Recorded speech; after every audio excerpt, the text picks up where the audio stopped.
Book of Revelation, class 21, part 5.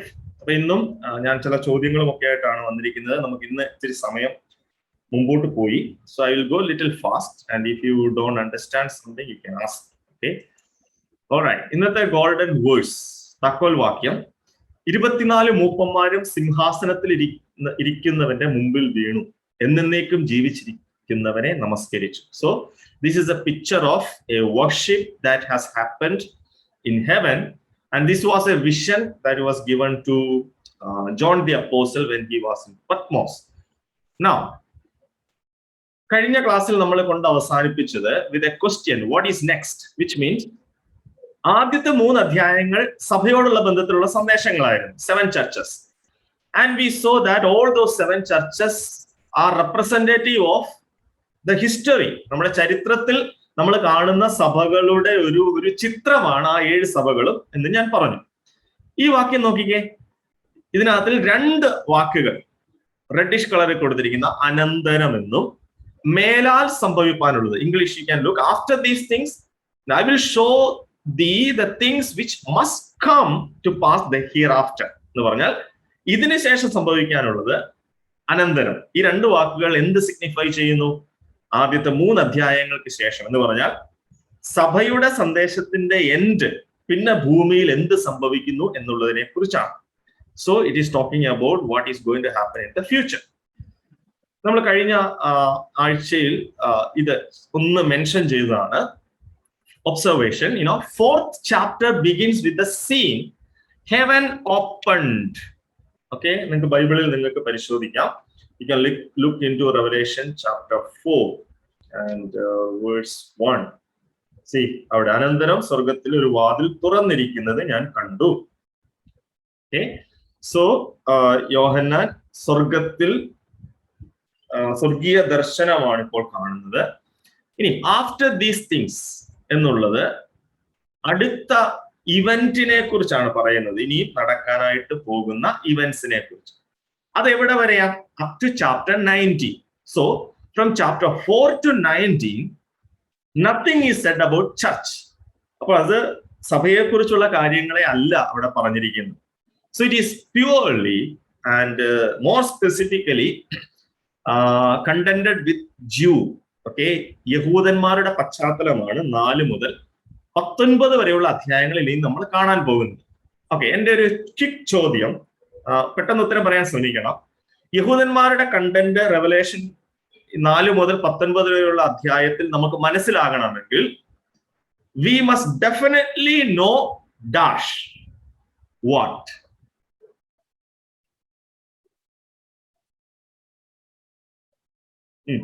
ചിന്തിച്ചിട്ട് പറ. 4 മുതൽ 19 വരെയുള്ളത് ജൂയിഷ് കണ്ടന്റ് ആണെന്ന് ഞാൻ പറഞ്ഞു. അത് നമുക്ക് നന്നായി മനസ്സിലാക്കണമെങ്കിൽ നമ്മൾ എന്ത് നന്നായി മനസ്സിലാക്കിയിരിക്കണം? Who can tell me a logical answer?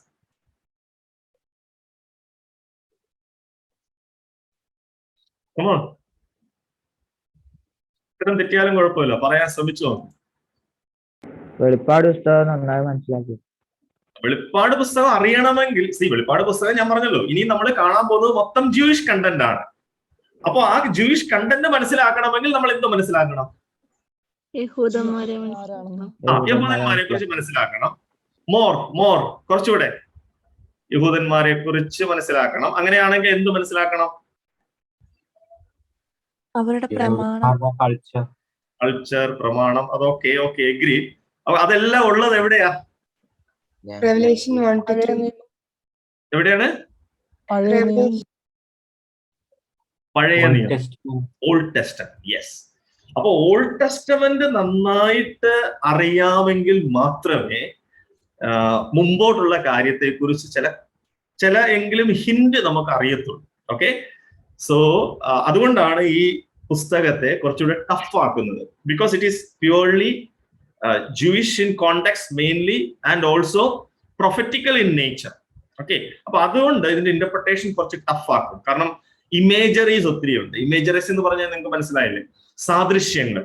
നമ്മൾ മലയാളം പദ്യങ്ങളൊക്കെ പണ്ട് പഠിക്കുമ്പോൾ വൃത്തം, അല്ലെ, നമ്മൾ ഈ പദ്യപാരായണമൊക്കെ ചൊല്ലുമ്പോൾ പറയാറില്ലേ വൃത്തം. I don't know what is in English, like the genre, right? Yeah so അങ്ങനെയുള്ള കാര്യങ്ങളൊക്കെ പറഞ്ഞ് എന്താ പറയാ അപ്പൊ അതേപോലെ അത് ടഫാണെന്ന് നമുക്കറിയാം. മലയാളത്തിൽ നമ്മൾ പഠിക്കുമ്പോൾ തന്നെ നമുക്കത് ടഫാണ്. അത് എന്താണെന്നുള്ളത് നമുക്കറിയത്തില്ല.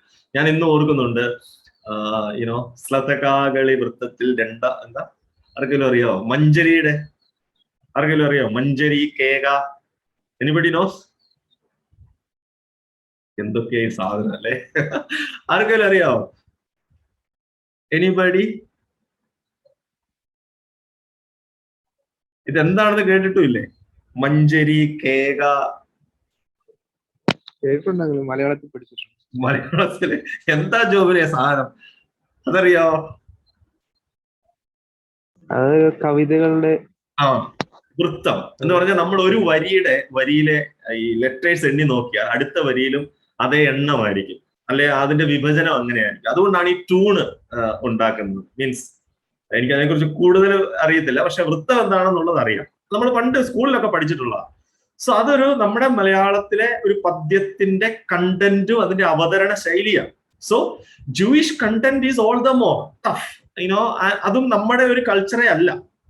സോ അതൊരു ഡിഫിക്കൽട്ട് പാർട്ടാണ് നമുക്ക് ഈ പോർഷൻ മനസ്സിലാക്കുന്നത്. But we will try. Now look at this. 4:1 യോഹന്നാനോട് പറയുന്ന, അപ്പൊ ഇത് ഒരു എംബ്ലം തന്നെയാണ്. യോഹന്നാനോട് പറയാണ് നീ കയറി വരിക എന്ന് പറയുക. കയറി വരിക എന്ന് പറയുമ്പോൾ യോഹന്നാൻ മരിച്ചങ്ങ് പോവല്ല, ഇതൊരു ദർശനമാണ്. കാരണം ഇത് എഴുതി തീർന്നതിന് ശേഷമാണ് യോഹന്നാൻ പിന്നീടാണ് മരിക്കുന്നത്. അതൊരു സ്വാഭാവിക മരണമായിരുന്നു യോഹന്നാന്റെ. അപ്പോൾ ഇതൊരു സിഗ്നിഫിക്കേഷനാണ്. എന്താണ്? ജീവിച്ചിരിക്കുന്ന യോഹന്നാൻ സ്വർഗീയ ദർശനം കാണണമെങ്കിൽ it shows that it represent the resurrection of the dead and the living. എപ്പോൾ? At the coming of Christ. ഇനി ഓക്കെ, ഞാൻ ഈ സ്ലൈഡ് സെപ്പറേറ്റ് ട്രാൻസിഷൻ കൊടുക്കാൻ വിട്ടുപോയി. ഓക്കെ, നിങ്ങൾക്കറിയാം മരുരൂഹ മലയിൽ 2 പഴയ നിയമത്തിലെ ആളുകൾ പ്രത്യക്ഷരായി, മോസസ് ആൻഡ് എലൈജ. ഓക്കെ, ഇതിൽ ആരാണ് മരിച്ചത്, ആരാണ് മരിക്കാതെ ഇരുന്നത്? Simple question. Moses died. Elijah did not die. അപ്പൊ അതിന്റെ 2 റെപ്രസെന്റേറ്റീവ്, അവർ 2 പേരും മരുരൂഹ മലയിൽ വന്നു. And Moses represent the dead in Christ, whereas the Elijah represents the transformed of the living. Okay, transformation of the living എന്ന് പറഞ്ഞാൽ ഇനി കർത്താവായ യേശുക്രിസ്തു വരുമ്പോൾ മരിച്ചവരും ക്രിസ്തുവിൽ മരിച്ചവരും അപ്പോൾ തന്നെ ക്രിസ്തുവിൽ ജീവിച്ചിരിക്കുന്നവരും ഒരുപോലെ രൂപാന്തരപ്പെടും. Both will be translated. So അതും ഒരു എംബ്ലമാണ്. എന്ന് പറഞ്ഞാൽ യോഹന്നാൻ ജീവിച്ചിരിക്കുമ്പോൾ തന്നെ അവന് സ്വർഗീയ ദർശനം എങ്ങനെ കാണാൻ സാധിച്ചു? Yes, with God everything is possible. Alright, now there are much of Jewish content. ഞാൻ ഓൾറെഡി പറഞ്ഞല്ലോ. അതുകൊണ്ട് പഴയ നിയമം മനസ്സിലാക്കാത്തിടത്തോളം കാലം നമുക്കിത് ടഫ് ആയിരിക്കും. ഓൾറൈറ്റ്, ഇതിലെ പ്രധാനമായിട്ടുള്ളത് ഈ നമ്മൾ ഇന്ന് നോക്കാനായിട്ട് പോകുന്ന വെളിപ്പാട് പുസ്തകം 4-ാം അധ്യായം മാത്രമാണ്. ഇവിടെ ഈ ഒരു ഭാഗം നമ്മൾ കഴിഞ്ഞ ക്ലാസ്സുകളിലൊക്കെ പഠിച്ചതുപോലെ മഹാപീഡനകാലം, ട്രിബുലേഷൻ പീരീഡ്, അത് 70th വീക്ക് ഓഫ് ഡാനിയൽ എന്നാണ് പറയുന്നത്. ഇതിന്റെ ഒരു ചരിത്രം ലഘുവായിട്ട് ഞാൻ നിങ്ങൾക്ക് പറഞ്ഞു തരാം. ഓക്കെ, ഡാനിയൽ ചാപ്റ്റർ 9 അവിടെയാണ് ഇത് രേഖപ്പെടുത്തിയിരിക്കുന്നത്. Okay, if you want to turn to Daniel chapter 9 specifically ഒരു വാക്യം അവിടെ ഉള്ളത്, you can look into Daniel chapter 9 and verse 25 onwards. Okay, 25-26 നിങ്ങൾ ബൈബിളിൽ നോക്കുക, കാരണം ഞാൻ ആ വാക്യം ഇവിടെ സ്ലൈഡിൽ കൊടുത്തിട്ടില്ല. Daniel chapter 9 and verse 25 and 26 അവിടെ നിങ്ങൾക്ക് ഒരു കണക്ക് കാണാൻ പറ്റും. അവിടെ 70 ആഴ്ചവട്ടത്തെ കുറിച്ച് പറഞ്ഞിട്ടുണ്ട്. 70 വീക്സ്. ആ 70 വീക്സിനെ ഡിവൈഡ് ചെയ്തിട്ടുണ്ട്. ഓൾറൈറ്റ്, ആദ്യത്തെ 7 ആഴ്ചവട്ടം, അത് കഴിഞ്ഞൊരു 62 ആഴ്ചവട്ടം. So 62 + 7 62 Azhchavattam. So 62 + 7 + 1 62 + 7 69 + 1 that goes 70. അപ്പൊ അങ്ങനെ ഒരു ഡിവിഷൻ അവിടെ ബൈബിളിൽ തന്നെ കൊടുത്തിട്ടുണ്ട്. You are able to see that. Okay, Daniel 9, 25 and 26. Okay, 7 ആഴ്ചവട്ടം 62 ആഴ്ചവട്ടം എന്നവിടെ കൊടുത്തിട്ടുണ്ട്. അപ്പൊ 7 62 കൂട്ടുമ്പോൾ 69. What is it actually? ഇതെന്താണ്? ഇത് അവിടെ തന്നെ അതിന്റെ എക്സ്പ്ലനേഷൻ കൊടുത്തിട്ടുണ്ട് 25.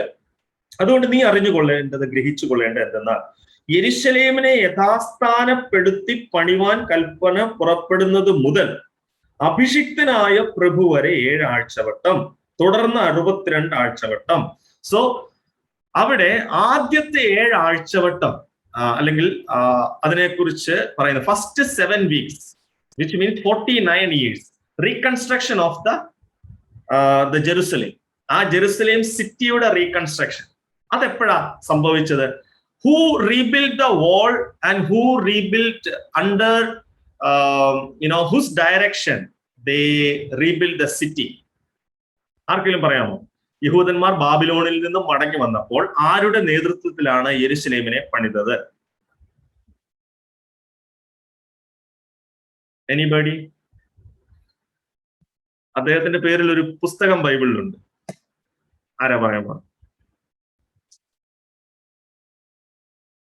പറഞ്ഞു 10ാം ക്ലാസ്സിലെ കുട്ടികളാ, ബൈബിളിലെ ഈ കാര്യം അറിഞ്ഞിരിക്കണം.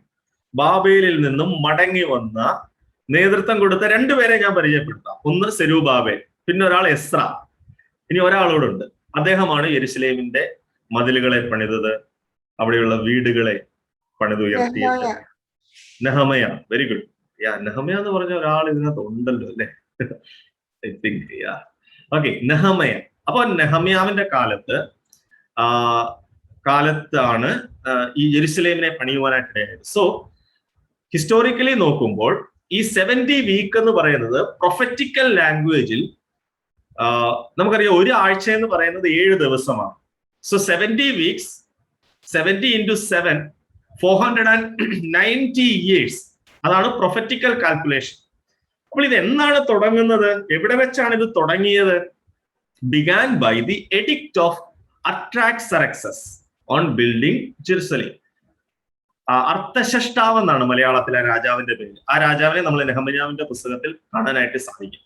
അദ്ദേഹമാണ് ഈ എഡിക്റ്റ് പുറപ്പെടുവിച്ചത്. യെരുശലേം നഗരം പുനഃസ്ഥാപിക്കുവാനായിട്ട്. ഓക്കെ, പക്ഷേ ഇവരെ ആദ്യം മടങ്ങി പോകുവാനുള്ള അവസരം നൽകിയത് കോരേഷ് രാജാവാണ്. Okay, Koresh the Persian. Okay, അതിനുശേഷം യെരുശലേം നഗരം പുനഃസ്ഥാപിക്കുവാനായിട്ടുള്ള എഡിക്റ്റ് ആണ് അർട്ടാക്സറക്സസ്, അർത്ഥശഷ്ടാവ് കൊടുക്കുന്നത്.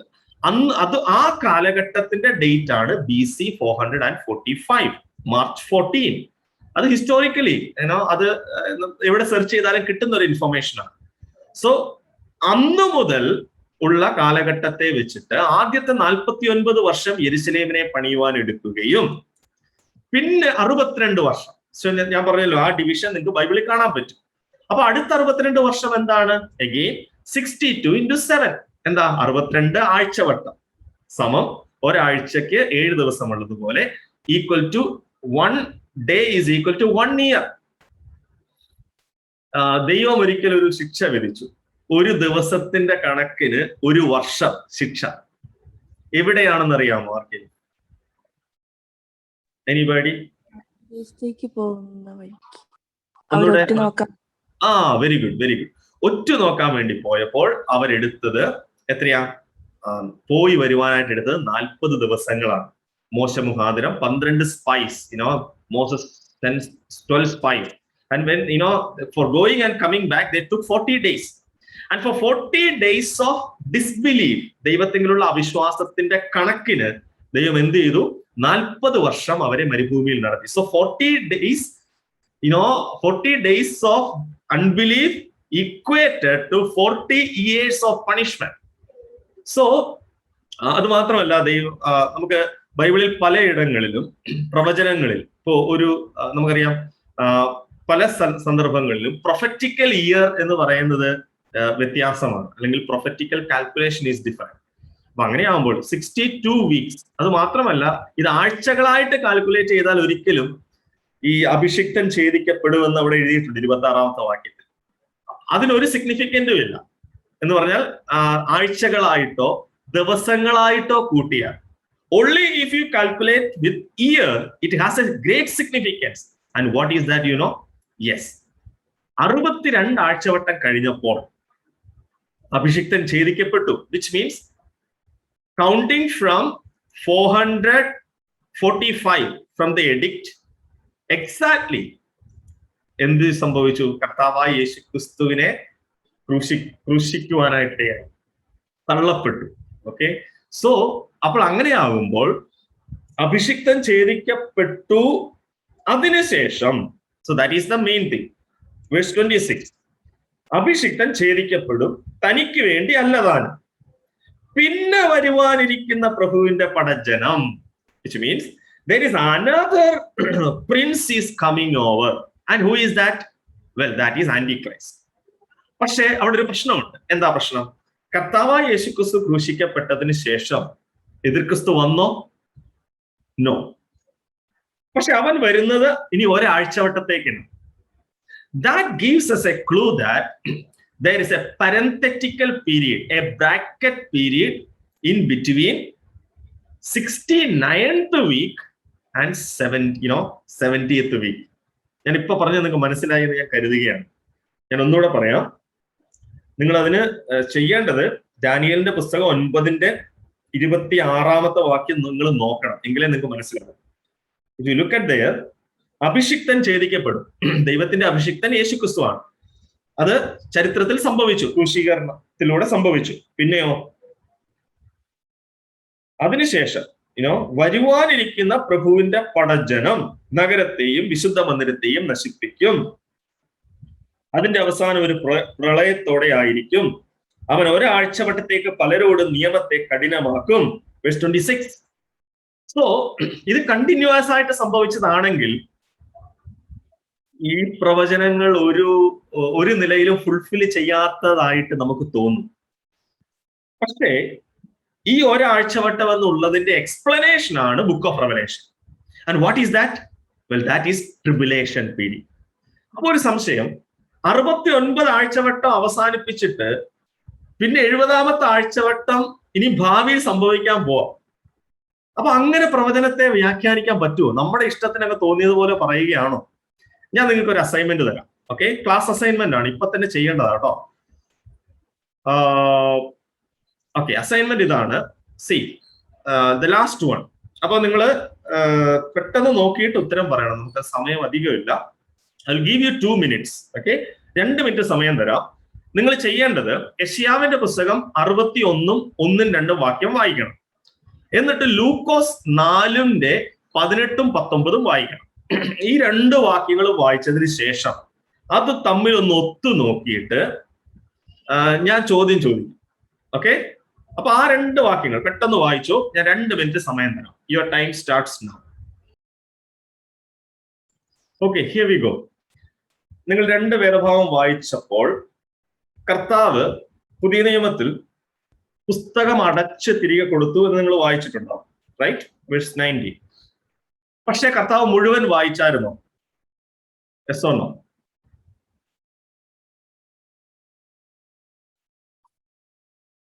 ഇല്ല, കർത്താവ് ആ വാക്യം വായിച്ചപ്പോൾ തന്നെ പുസ്തകം അടക്കി. എവിടെ വെച്ചാ അപ്പൊ സ്റ്റോപ്പ് ചെയ്തത്? ഇവിടെ കർത്താവിന്റെ പ്രസാദകാലം പ്രസംഗിപ്പാനും എന്നെ അയച്ചിരിക്കുന്നു എന്ന് എഴുതിയിരിക്കുന്ന സ്ഥലം കണ്ടു. പിന്നെ ഞാൻ പുസ്തകം അടക്കി. What is the next phrase in Isaiah? ഈ പ്രസാദ വർഷം പ്രസംഗിപ്പാനും. പക്ഷെ അതുകൊണ്ട് ഇപ്പൊ നമ്മൾ ഒരിക്കലും അങ്ങനെ ഒരു കോൺവെർസേഷൻ അവസാനിപ്പിക്കത്തില്ല. നമ്മളിപ്പോ ഒരു പുസ്തകം വായിക്കുകയാണെങ്കിൽ നമ്മൾ ഒരു ഫുൾ സ്റ്റോപ്പ് കൊണ്ട് അവസാനിപ്പിക്കത്തേ ഉള്ളൂ. പക്ഷെ കർത്താവ് പ്രസാദ വർഷം പ്രസംഗിപ്പാനും ആനും പിന്നെ അപ്പൊ ഒരു അടുത്ത എന്താ? അയച്ചിരിക്കുന്നു. അല്ലല്ല, അയച്ചിരിക്കുന്നു അല്ലല്ല, ഞാൻ ചോദിച്ചത് he is actually reading Isaiah, right? അപ്പൊ യെശയ്യാവിൽ എന്താ ഇനി തുടർന്ന് തൊട്ടടുത്ത ഫ്രേസ് എന്തായിരുന്നു? സിയോനിലെ ദുഃഖിതന്മാർക്ക് വെണ്ണീറിന് പകരം വെണ്ണീരിന് പകർന്നു അലങ്കാരമാലയും, ദുഃഖത്തിന് പകരം ആനന്ദത്തൈലയും, കൃഷ്ണ മനസ്സിന് പകരം സ്തുതിയും എന്റെ മേലായിടവും കൊടുപ്പാനും അവൻ എന്നെ അയച്ചിരിക്കുന്നു. നിങ്ങൾ ഒത്തിരി വായിച്ച് ഒത്തിരി മുമ്പോട്ട് പോയി. ഒറ്റ വാക്ക് തൊട്ടടുത്ത് എന്താ യെശയ്യാവിൽ എഴുതിയിരിക്കണേ? പ്രസാദ വർഷം കഴിഞ്ഞ ഉടനെ എന്താ എഴുതിയിരിക്കണേ? നമ്മുടെ ദൈവത്തിന്റെ പ്രതികാരം. യെസ്. പക്ഷെ കർത്താവിന് അതുകൂടെ വായിച്ചിട്ട് ഇതിന്ന് നിവർത്തിയായി എന്ന് പറയാൻ പറ്റില്ല. So accurately he stop there. ഇനി എന്റെ അടുത്ത ചോദ്യം, അങ്ങനെയാണെങ്കിൽ ഇത് രണ്ടും നിങ്ങൾ ബൈബിളിൽ വ്യക്തമായിട്ട് നോക്കിയാൽ അത് ഒരിക്കലും ഒരു ഫുൾ സ്റ്റോപ്പ് അവിടെ ഇല്ല. അപ്പോൾ അങ്ങനെയാണെങ്കിൽ എന്റെ ചോദ്യം, കർത്താവിന്റെ പ്രസാദ വർഷവും പ്രതികാര വർഷവും തമ്മിലുള്ള മിനിമം വർഷം ഇപ്പോൾ എത്രയായിട്ടുണ്ട്?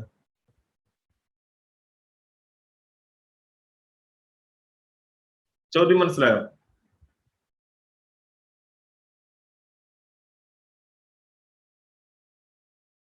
ചോദ്യം മനസ്സിലായില്ല? കാര്യം പറയുന്നുണ്ട് അങ്കിളെ, ഞാൻ ലെഫ്റ്റ് ആയിക്കോട്ടെ, എനിക്ക് ക്ലാസ് ഉണ്ട് ഇപ്പോ. Oh ya please I will send the recording. Okay, thank you. Okay, പറഞ്ഞോളൂ, ആർക്ക് വേണേലും പറയാം. ഞാൻ ചോദിച്ച ചോദ്യം മനസ്സിലായോ? Or should I repeat? Uncle, can you repeat? Yeah, the question is, see, again I am repeating from the first question. You know, Jesus did not completely read that he was reading from Isaiah. On a point he stopped, then he closed the book and gave back, and he said thus it is completed today. But why he did not read the next phrase, that is the revenge, about the revenge, not the revenge, what is written in English? Pratigara varsham, The day of vengeance. okay, so we know that is not yet fulfilled, it is yet to be fulfilled. So my question is, we can see there is a gap in between that two phrases, and that gap is of years. How many years minimum as for now? That is a question. 2000 വർഷം. Yes. How? From where will you calculate? കാരണം കർത്താവിനെ അയച്ചിരിക്കുന്നത് നിവർത്തിയായി. എപ്പോൾ? പ്രസാദ വർഷം നിവർത്തിയായത് എപ്പോഴാ? യേശുക്രിസ്തു ലോകത്തിൽ വന്നപ്പോ. Approximately you take just AD 1. നമുക്ക് കൃത്യമായിട്ട് അറിയില്ല. Okay, AD 1. ഇന്ന് നമ്മൾ ജീവിച്ചിരിക്കുന്നത് 2021. മിനിമം അത്രയും വർഷം ഇപ്പോൾ തന്നെ ആ രണ്ട് ഫ്രേസസിനുള്ളിലുണ്ട്. Hope you understood. പക്ഷെ അത് എവിടെ വരെ പോകാൻ നമുക്കറിയില്ല. Until this antichrist appear. Yes, അതാണ് ഈ parenthetical period or bracket period എന്ന് ഞാൻ പറഞ്ഞത്. നിങ്ങൾക്ക് മനസ്സിലായി എന്ന് കരുതുന്നു. ഓക്കെ, സോ അപ്പോൾ ഈ പ്രവചനത്തിൽ, യെശയ്യാവിന്റെ പ്രവചനത്തിലും നമ്മൾ ഒബ്സർവ് ചെയ്ത എന്താ? Yes, within two phrases there may be years of gap possible. Yes, കാരണം ക്രിസ്തുവാണ് ഏറ്റവും നല്ല ഇന്റർപ്രറ്റർ, അല്ലെ? കാരണം കർത്താവ് തന്നെ അത് വ്യക്തമാക്കി തന്നു, ദാറ്റ് ആ ഒരു ഗ്യാപ്പിനെ കുറിച്ച്. സോ 70 വീക്സ് എന്ന് പറയുമ്പോൾ ആഫ്റ്റർ 69 വീക്സ്, അത് മാത്രമല്ല പഴയ നിയമത്തിൽ സഭയെക്കുറിച്ച് ഒരു കാര്യങ്ങളും ഒരു പ്രവചനങ്ങളും സഭയെക്കുറിച്ചില്ല. ആദ്യമായിട്ട് സഭയെക്കുറിച്ച് പ്രവചനം പറഞ്ഞത് യേശുക്രിസ്തുവാണ്. യേശുക്രിസ്തുവാണ് പറഞ്ഞത്, ഞാൻ എന്റെ സഭയെ പണിയുന്നു. No other Old Testament books say about church. It was a mystery. So അതുകൊണ്ടാണ് ദാനിയേലിന്റെ പുസ്തകത്തിൽ 70 ആഴ്ചവട്ടം ഒറ്റ കണ്ടന്റ് ആയിട്ട് നമ്മൾ കാണുന്നത്. But there is a bracket period, and that was hidden for them. You remember the prophetical mountain which I showed you? Yes, ഒരു prophet ഒരു ദർശനം കാണുമ്പോൾ അതിന്റെ valleys will be hidden for him. He doesn't understand that. All right. So if you have further question, you can personally ask me, okay, because we don't have time. ഇത് Bible കോളേജിൽ സമയം എടുത്ത് പഠിപ്പിക്കുന്ന ഒരു സബ്ജക്റ്റ് ആണ്. But I have to run because I have to finish this chapter. പക്ഷെ നിങ്ങൾക്ക് ഇതിന്റെ ഒരു ഗ്ലിംസ് വളരെ സിമ്പിൾ ആയിട്ട് ഞാൻ പറഞ്ഞു തന്നു. If you have further question, you can ask me personally. Okay. All right. പിന്നെ നമ്മൾ ഈ അധ്യായത്തിൽ കാണുന്നത് the thrones and judgments ആണ്. ഞാൻ പറഞ്ഞല്ലോ, വെളിപ്പാട് പുസ്തകമാണ് നമ്മൾ പഠിക്കുന്നത്. അതിന്റെ 4ാമത്തെ അധ്യായമാണ് ഇന്ന് നമ്മൾ ശ്രദ്ധിക്കുന്നത്. സോ അവിടെ 2-3 കൂട്ടം കാര്യങ്ങൾ ഒന്ന് ഹൈലൈറ്റ് ചെയ്തിട്ടുണ്ട്. He that sat, represent, definitely it is Christ himself. Then it is talking about a rainbow over there, but it is not 7 colors rainbow that is written there in Revelation. That definitely speaks about the covenant with people, no doubt. These are all representation. John is seeing these things and he is writing. പിന്നെ സിംഹാസനത്തിന്റെ ചുറ്റും, അപ്പോൾ സിംഹാസനവും ഇരിക്കുന്നവനും. So that is talking about Messiah for the Jews. അതിനുശേഷം നമ്മൾ കാണുന്നത് സിംഹാസനത്തിൽ ഇരിക്കുന്ന 24 മൂപ്പന്മാർ. So actually many times we hear this on Sunday, right, when people share thoughts, and we have heard so many times this reference. പക്ഷേ ഇത് ആരാണ്? Who are these 24? Are they 12 apostles and the representative of 12 tribes? We do not know exactly. പക്ഷേ നമുക്ക് ചില കൺക്ലൂഷനിൽ എത്താനായിട്ട് കഴിയും. Okay, so these are the conclusions. Chapter 20 and 4 നമുക്ക് വെളിപ്പെട്ട കിട്ടിയതിൽ നിന്നുള്ള കൺക്ലൂഷനെ നമുക്ക് എടുക്കാൻ പറ്റും. അല്ലാതെ പോകുന്നതൊക്കെ തെറ്റായ വ്യാഖ്യാനത്തിലേക്ക് നമ്മളെ നയിക്കും. സോ ദീസ് എൽഡേഴ്സ് ആർ, അപ്പൊ ഇതിനകത്ത് നമുക്ക് ഒബ്സർവേഷൻ ആയിട്ടുള്ളത്, ഈ കൊടുത്തിരിക്കുന്ന എൽഡേഴ്സ് ഒരു റോയൽ ക്യാരക്ടർ ഉള്ളവരാണ്. കാരണം because they represented sitting on throne, സിംഹാസനത്തിൽ ഇരിക്കുന്നു എന്ന് പറയുമ്പോൾ അവര് ഒരു കിങ്ലി ഓർഡറിലുള്ളവരാണ്. And because they have their heads crowns of gold അവർക്കുണ്ട്. So that shows they have authority to rule. Now they are emblematic എന്ന് പറഞ്ഞാൽ അവര് യോഹന്നാൻ ദർശനം കാണുമ്പോൾ തന്നെ they represent something, someone, or maybe a group of people. Okay, and they are human being. Yes, അതെന്തെങ്കിലും ഒരു ദൂതന്മാരോ അങ്ങനെയുള്ള ആളുകളോ അല്ല. കാരണം അവരുടെ അനുഭവത്തെ കുറിച്ച് പറഞ്ഞിട്ട്, സാക്ഷ്യം പറഞ്ഞിട്ടാണ് ആ വർഷിപ്പ് അവരവിടെ ചെയ്യുന്നത്. So and they are designed in some way to be symbolic of the church as redeemed. ഞാൻ പറഞ്ഞില്ലേ, 5:9 അവര് പറയുന്നുണ്ട്, നീ ഞങ്ങളെ വിലയ്ക്ക് വാങ്ങി. ദൂതന്മാരെ കർത്താവ് വിലയ്ക്ക് വാങ്ങിയിട്ടില്ല ബ്ലഡ് കൊടുത്തിട്ട്. only people. So definitely they are people. Okay, then they are designed to represent the old church in every land, every age of the world. അപ്പൊ ഈ 24 എക്സാക്ട്ലി അത് ആരാണ്? അത് ആ പീപ്പിൾ ആരാണ്? We have no idea, but they are representing the church. That is very clear. But what is this 24 refers to? ഞാൻ പറഞ്ഞല്ലോ, ഇത് ജൂയിഷ് കണ്ടന്റഡ് ആണ്. പഴയ നിയമത്തിൽ ദൈവാലയത്തിലെ ശുശ്രൂഷയ്ക്കായിട്ട്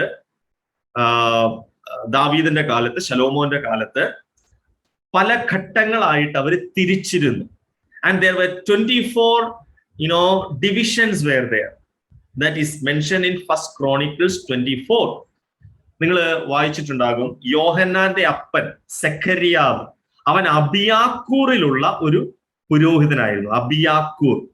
ഓക്കെ, സോ ദാറ്റ് ഈസ് 15 ദിവസമാണ് ഒരു കൂറിന്. കൂർ എന്ന് പറഞ്ഞാൽ may be clan, okay, group or set of people, അതാണ് ഈ കൂർ എന്ന് പറയുന്നത്. ഓക്കെ, അപ്പൊ അങ്ങനെയുള്ള ഒരു ഫാമിലിക്ക്, ഒരു ക്ലാന് 15 ദിവസമാണ് ഒരു ദൈവാലയത്തിലെ ശുശ്രൂഷയ്ക്ക് അനുവാദം കൊടുത്തിട്ടുള്ളത്.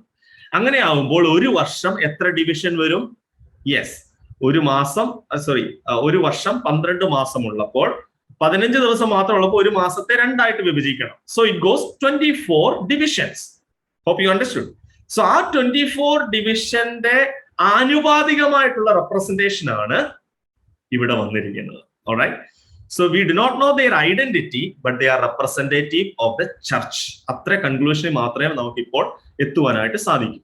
Now chapter 4 and verse 5, അവിടെ കർത്താവായ യേശുക്രിസ്തുവിന്റെ മഹത്വത്തെ അവിടെ thunder and lightning എന്ന് കൊടുത്തിട്ടുണ്ട്. So that shows that he is in control, he is authoritative and he is judging people. അങ്ങനെയുള്ള കാര്യത്തെക്കുറിച്ചുള്ള സൂചനയാണ്. പിന്നെ ഉള്ളത് 7 ലാംപ്സിനെ കുറിച്ചുള്ളതാണ്. സോ ഇതും ഒരു ഡിസ്ക്രിപ്റ്റീവ് ആയതുകൊണ്ട് ഞാൻ അടുത്ത ആഴ്ച തീർച്ചയായിട്ടും ഇത് കംപ്ലീറ്റ് ചെയ്യും. So don't worry, I will definitely explain. കാരണം ഇതൊരു ഡൗട്ട്ഫുൾ ആയിട്ടുള്ള ഒരു പലർക്കും ഒരു സംശയം വരുന്ന ഒരു കാര്യമാണ്. 7 സ്പിരിറ്റ്സ് ഓഫ് ഗോഡ്, 7 ആത്മാക്കൾ ഉണ്ടോ? What does it signify, 7 spirit? So that we will look into next week. Hope you understood thus far. I encourage you to read this 70 week. ഇതിനെക്കുറിച്ച് എവിടെയെങ്കിലും എന്തെങ്കിലും കിട്ടുകയാണെങ്കിൽ വായിക്കുക. So that will help you to understand this class more. So we will see next week.